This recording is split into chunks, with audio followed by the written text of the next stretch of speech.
And finally, for today's episode, let's turn to David Trim for a look at Adventist history. This week, Ellen White had a dream that would inspire the beginning of the Adventist Church's publishing ministry. Welcome to This Week in Adventist History.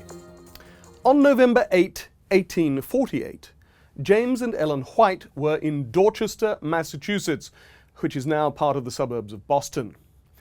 In front of a group of believers that evening, she was caught up in one of her most famous visions because it kickstarted the Adventist publishing work. Ellen White later recalled, "After coming out of vision, I said to my husband, 'I have a message for you.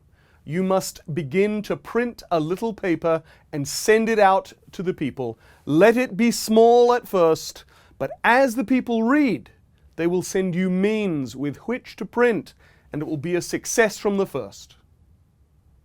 From this small beginning, it was shown to me to be like streams of light that went clear around the world." The little paper that James began printing 6 months later is still published today, the Adventist Review. It is one of more than 500 magazines and journals published today by 60 Adventist publishing houses. Truly, streams of light have gone clear around the world. But let's go back to 1848 and to the people in whose house Ellen White had her vision, Otis and Mary Nichols. As Otis later wrote, they had embraced the Second Advent message early in 1843. They began to keep the Sabbath in 1845.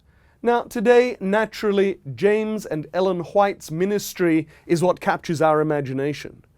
But it flourished because of the support of faithful believers like Otis and Mary Nichols, about whom Ellen White wrote, "They were ever ready with words of encouragement to comfort me, and often their prayers ascended to heaven in my behalf."